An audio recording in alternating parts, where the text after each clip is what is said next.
You're listening to propsHR, an engaging startup. I'm your host, Cindy Windsor, along with my husband, Brad. We hope you'll follow our journey as a tech startup for employee recognition software with a social conscience. In addition to talking about our startup journey, we'll also talk about employee engagement and corporate charitable giving. If you'd like to learn more about our product, visit our website at propshr.com. Hi, I'm Cindy Windsor. I'm Brad Windsor. And we are excited to have a special guest on our show today. Ross Melbourne is one of the founders of Aquire, the company whose culture actually inspired us to create our peer recognition product. In addition, he's one of our awesome advisors, so welcome, Ross. Yeah, thanks for having me. We really want to talk with you about the culture at Aquire and what it meant. Culture is so important for employee engagement right now. So tell us some of the core values that were at Aquire. Yeah, we did have a values and principles kind of document that we created that would highlight just in bullet points the things that we expected every new hire especially to kind of adhere to, and to make sure they agreed that these are the things that the kind of company they want to work for. But certainly along those were respect for others, having a customer-centric approach to business. One of the most memorable aspects was a family-first aspect to the culture, and that's something that I would always talk to new recruits about in the interview process, that we had a family first approach to our business, and that was just, I think, really impactful. People always remembered that, and what it meant to people was that if they had a situation where they had to go to the doctor or they had to have to take a family member to the doctor, that they felt like they should do it, and we were expecting them to do it. Yeah, and we actually followed through on it. It's easy to say family first, right? And then guilt someone if they actually have to apply it. Yeah. And we actually lived it. After I saw it a few times, I just said, okay, that's how it is. It also helped in recruiting a lot, because witnessing that, it was a great recruiting tool. Yeah. Because we lived it. I could give examples of guilt-free trips to the doctor. I think it almost immediately spoke to what kind of company we had. Yeah. And it's interesting to hear from your perspective what impact it had, what it meant to your employees that worked for you. Mm-hmm. Well, me personally, I was a single mom when I started at Aquire, and it was a very welcoming environment. In fact, I remember within 2 months of starting to work there, my daughter had to have ear surgery, and it freaked me out because I was so new at the company, and it was disconcerting. I didn't want to have to take off much work for this, but you made it very easy, and you made it okay to do that. No, but a previous job, ear infections actually were an issue. Well, I will say my daughter had regular ear infections. At the previous job, I had to miss 7 days out of, let's say, 3 months, and that was they came down on me hard for that. Yeah, it's not exactly I think trust was another aspect of our corporate values, and we expected each employee to respect every other employee. Even somebody at the reception desk or answering phones should be treated the same amount of respect as a senior executive in the company. I think that also played into trusting people as well. So respect and trust. It did, and I remember in meetings, people felt very comfortable bringing up ideas in meetings because that trust was there. Yeah. They wouldn't be shot down. I remember several times we would have meetings where everyone would just throw out ideas, and no one would be shut down because it was a way to innovate. It was a way to bring different perspectives. Yeah, but back on the family first and this trust factor, I think it's ultimately a business has to make money. And so your policies and values have to end up, generating profits. Otherwise, you don't stay in business. So I do understand all the demands on a business. For us, it was very straightforward, is that, your employees are the most valuable assets you have. And we were a knowledge company, we're a software company. Your employees are the most valuable assets you have. To get the most productivity, you need to show them the most respect, and also value what's most valuable to them, which is their family.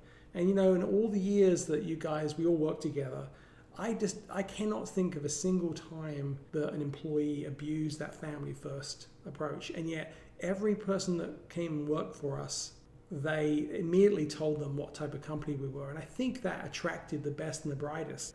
For me, it was a very important strategic decision to make, but also it was just the right thing to do, right? Well, and the employee retention was amazing. You couldn't get people to leave Aquire. Everyone loved it. Yeah, I had one senior kind of HR professional tell me that the retention rate at Aquire was ridiculous. And in a way, he was being both complimentary and also saying, you need a higher turnover rate than that. But so that begs the question, well, why did we have such a high retention rate? And I think it was because people felt trusted and respected, and they knew that we valued their family.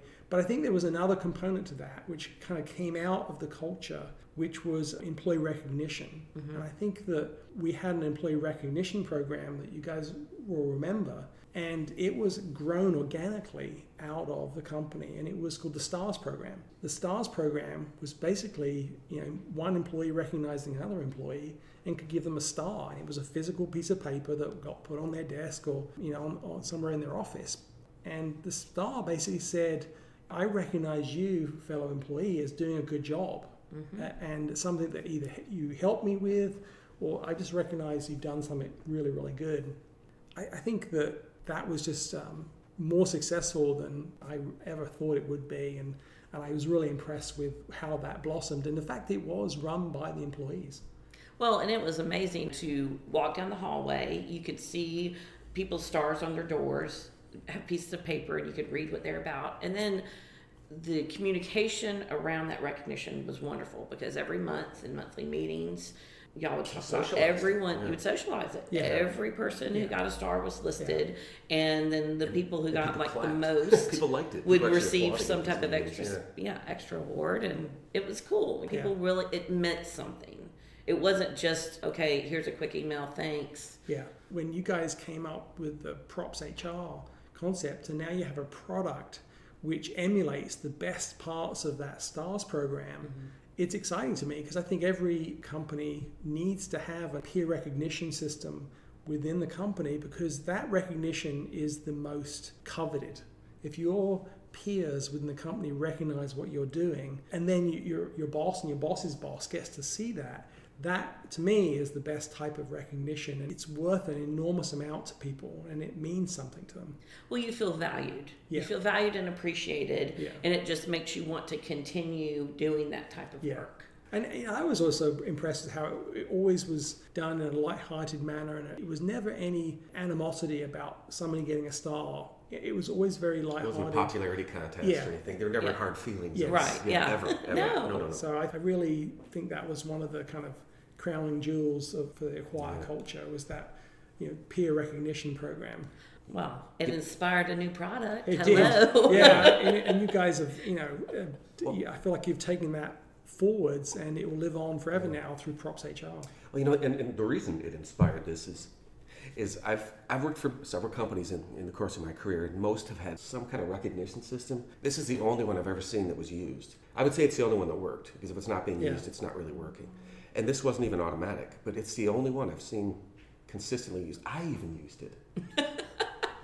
I think it is an important piece to culture. Yeah. Bringing it back to that culture, when people feel valued, they feel more part of that company. Some other great aspects of the culture I remember at Aquire was customer first.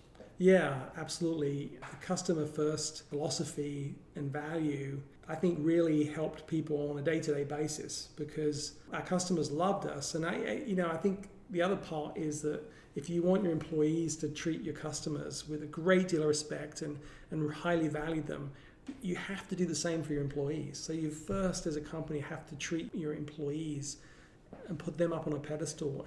Make sure you recognize them and make them feel rewarded. And they, in turn, will turn that around and pay it forward to the customers.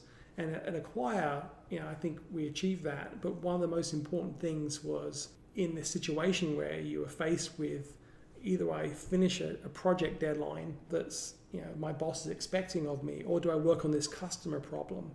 Everyone knew in Aquire that you worked on that customer problem first. Mm-hmm. It didn't matter, that came first, and we always gave that customer's highest priority, and no one ever got in trouble because they stopped what they were doing and worked on that customer problem. I'm not sure how many organizations believe that or even think that that's actually a culture aspect and not just a documentary procedural thing. Right. How do you think that y'all were so successful in permeating that culture throughout the organization? 2 layers of management, right? There's people between you and well, I've got to give props and recognition to Lois Melbourne for that. I think Lois did a fantastic job of making sure that the cultural aspects of Aquire were mentioned in lots of communications, but also all the company meetings. We had this kind of rhythm of corporate meetings where gatherings of employees, and she would always weave into those gatherings the values and principles of the company, to reinforce them all and to make sure it was proceduralized in the hiring processes and in the employee handbook and in the whole recruiting we did. So my hat is off to her for making that work. And something else that I thought was great, because right now, you hear so much about learning and how important learning is. 10 years ago, we had domain knowledge was actually a part of the culture at Aquire. Yeah, it really became evident to me as we grew larger. We had people working on products and people supporting customers, but we had also people working in the company which had no kind of influence or their job did not involve the business of the customer, which in our case was human resources and employee and talent management, and eventually analytics. We really wanted to have a program which encouraged everyone to become a domain expert in our own industry. So it wasn't just salespeople and customer-facing people. We wanted everyone behind the scenes to be domain experts as well. And so that that program of domain credits was born, and we expected people to educate themselves and educate others for these things called domain credits, and that was part of the whole employee review program as well. So the reason why it worked was because Lois Melbourne, which was our CEO, she institutionalized it and she lived and breathed it, and she made sure that program didn't die. It was initially met with resistance because this is additional work people had to do, but then eventually people understood it. It's like, this is the stuff our customers do every day. So the more we understand it, the better we can serve them. So I think we established that Aquire had a very good culture. What were some of the tangible benefits? Well, I think in recruiting the best and the brightest, we got a lot of referrals. The employees that work for you that were referrals, they were some of the best people we ever hired. Yeah. And so how do you get referrals? Well, you get referrals by people really loving the job they have and where they work. It helped that we did have cool things to work on. But there were times where we had some legacy technology that we had to find people to work on that. We were able to do that because we could attract people that wanted to work for us, a place that they feel recognized and rewarded, and also enjoy their fellow employees, their workmates. So Ross, what do you feel like the benefits were to having this type of culture, like from the customer's perspective? Yeah, that's a great question. I think the fundamental benefit to our customers was the great Aquire employees. They loved our people, and we would hear this again and again from both the sales organization as well as the support organization, that the customers would repeatedly tell us the reason why we won their business was we had the best people. Integrity, right? It was honesty and integrity. Yes, really, and by the saw. And when we dug into it, what do you mean we've got the best people? Well, I felt we could trust them, the more they worked harder to give us the right information, focused on our needs versus just selling to us. So I think that those are the reasons. And, and I have to add that, I was responsible for products at Aquire. So I was really keenly trying to make sure that customers bought our products because they were the best products in the market and they had the right features and they had unique things that the customer needed. And while that was certainly a very big part of our success, the thing that would come up again and again was that our customers loved our employees. It begs the question, well, why? Why and how did we get those employees? I think the key reason was our corporate culture. It attracted the best kind of people. So when you think about it, if you have employees that enjoy their work, feel like they're being respected and trusted, working for a company that values what they value, which is their family, and not just completely dominating the time of that employee, then they in turn pass that along to their customer and put the customer first. And I think that's what happened. I remember many times putting aside projects to help with if there was a customer issue that arose, we wanted to take care of that as quickly as possible. And obviously you're responsible for all the quality assurance at Aquire. And when you had employees that were pulled into a customer issue to test something, you never said, well, hold on, why isn't this testing on the next product finished, right? You knew that they were doing the right thing. Well, it's the immediate concern. The customer, they have paid for our product. We want them to have the best experience possible. And if there's some type of bug or issue in our product, we want to help them get through that as quickly as possible. And support was great too. Developers love to say that's a feature or you're not using it right. And support, they were true customer advocates. We were too, actually, on the development team. But they, while being very friendly, would not take that's a feature. They really advocated for the customer a lot. And the sales blew my mind too, because we were always hearing about how honest and how much integrity our sales force had, which is refreshing in sales. They never tore down the competition. Yes. We didn't sneak questions into RFPs to wreck the competition. And the competition did all these things, actually. We also didn't copy the competition, just on a whole different subject. We didn't copy their ideas much. We'll edit that out. Well, how do you feel like this culture helped with the bottom line? I think that's the missing realization for so many companies. Not only is this a great way to attract the best and the brightest in your company and to have the best customer-centric attitudes and support you can get, it also means that you'll make more money and you'll be more profitable. Fundamentally, because you're going to sell more products and keep happier customers. So you've got customer retention, which adds to the bottom line.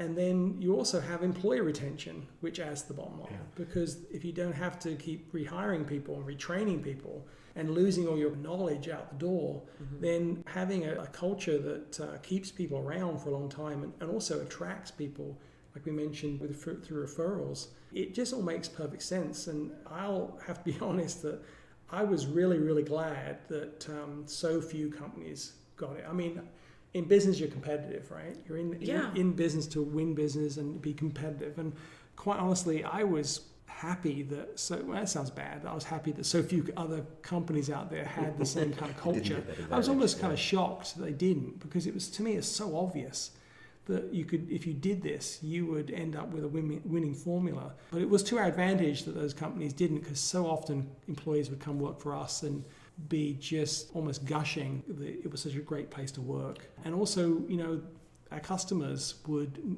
recognize that culture. We had an annual customer event where our customers would come to an Aquire conference. Many, many times we got feedback from those customers about how wonderful our culture was. One time we even got asked, could we go and consult with them for their culture to try and improve their culture. I won't mention the toothpaste manufacturer's name, but they were a great customer, and they wanted to know what our secrets were, which I guess you're learning now. Well, you already knew this. As a manager there, the culture made our lives, sitting there, we're both managers there for, in my case, 10 years. It made my life so much easier not worrying about who's quitting. The only time I spent money and effort on recruiting was to grow the team. I think I had one person leave the entire time, and he's now a doctor. He left to be a physician. He just wanted a career change. That's all. It wasn't our fault. It made life so much easier. Not constantly recruiting, not constantly retraining, and I think too much churn is hard on a team. Our teams liked each other a lot. So the other part I think about the culture, which was never really, I don't think we ever stated fairness in the values and principles guidelines. But I would always tell people that fairness not only needs to be done, it needs to be seen to be done. And what that means is that people not only need to believe that they're going to be treated fairly in all cases, but they need to see other employees getting treated fairly. So when that particular employee left to become an ER doctor, go through the long educational process. I should say that I also gave him the flexibility to do his pre-med courses at class. So one of the highly valued developer for us, give him time off or flexible work schedule so he can do pre-med. And then when he finally passed all those classes to say, I've got to go become a doctor now, we supported him. We all supported all the management team and the executives, even though it was an incredibly painful blow to us to lose. He was amazing. He was an amazing star, resource. developer. Yes. But we supported him. He referred us to his replacement, who was an excellent replacement. Yes, he did. So it just all makes sense. It all makes sense to be, treat people fairly and to be seen to be treating them fairly. So do you have any regrets about something you did or didn't do pertaining to culture at Aquire? I think that the homegrown recognition program, which propsHR was born out of, I think that was such a success that I look back and Lois and I should have started that much, much earlier. But I'm proud of the fact that we set the foundation of values and principles for the culture, that could then, the employees could create their own peer recognition system, which it was employee run, employee led. It almost seemed to work better that way, quite honestly, than if it had been born out of a management exercise. And perhaps it was decentralized, and perhaps we would have done it differently and may not have been as successful. So there are no barriers in it. There was no approval process. There was nothing to prevent the recognition from going across. It was simple, So there are no failure points. Everyone got the recognition when it was sent. The other thing is respecting people's time. Respect for other individuals, but also respect for their time led us to meeting mechanics. Meeting mechanics was an important thing. Brad was mentioning the other day that people at Aquire didn't turn up late to meetings, and then the meetings were completed on time. And that's all fundamentally about respect for everyone's time in the meeting, and then people that need the meeting room after you. And when you don't have good discipline around those things, it can show disrespect. So that was a very important part of the culture. Well, you and Lois certainly led by example, because I know I never remember a time that either of you were late to meetings that were being held. Yeah, I could go into detail. A couple simple rules: show up a couple minutes early and plug your junk in. End the meeting on time. Let the next person start. Okay, I'll stop. Junk. Let's not plug our junk in. Okay. But so when you think about approaches, let's say if you're in a situation where people are turning up consistently late to meetings, do you take a big stick approach and whack them when that happens, which doesn't really add to the culture of the company or morale? How can you tackle that? But I think by stating in the meeting that we want to respect everyone's time, and if you do turn up late, you apologize for that. Or if you want to wrap up a meeting, I would always say, okay, I want to wrap this up. We want a hard stop in X number of minutes to be respectful to everyone's time. And if that becomes part of the vernacular, then I think it really cements in that this whole respect for other people and their time. So perhaps that's an interesting takeaway for people. Yeah, there's actually two sides to being late to a meeting. You're not just wasting the time of the people who are there. You're probably irritating them. So you're wasting valuable time and probably annoying the people at the same time. It's kind of a double hit. It annoys me when someone's 8 minutes late and I've been there the whole time. Okay, I think this is probably a good stopping point. Sure. I would like to thank you and Lois, of course, although she's not here, but I want to thank both of you for providing such a great culture at that company, because it really was inspiration for us, and it gave us many years of a wonderful work environment. Yeah, we've seen other cultures. That was the top culture that I've seen. Yep. I'd like to give props to Linda Brown and Holly Zenios. That's right, for running the STARS program at Aquire. Because it wasn't actually a system. There was no software. It was humans. Them. That's right. And they did it of their own accord. They weren't asked to do it. They just thought this would be a good idea, and they did a phenomenal job at that. And then we put it into all the company meetings that we would recognize who got the stars that month, who got employee recognition from other employees, peer recognition, and why. And so it was very visible to everyone. Yes. And so everyone wanted to get stars, and it also felt good to give stars. It did. Yeah, and even the crankiest people like getting a star. Exactly. Works for everybody. You really can't miss with something like that. That's right. Thanks so much for tuning in, and Ross, thanks so much for your input on this. Yeah, thanks for having me. It was great fun talking about the old times, and I'm just really proud of you and Brad continuing that Aquire culture into the propsHR product and making it so easy to use. And it's really a no-brainer. It's like, if we had that back in the day, we definitely would have used that, and I think it would still be used today. Very cool. Yeah. All right, stay sassy, everyone. Right. Bye-bye, people of the internet.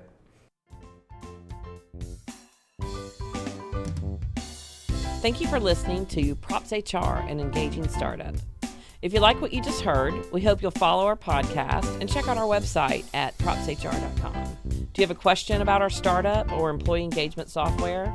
Email us at info@propshr.com or tweet a question to us at propsHR using hashtag propsHRpodcast.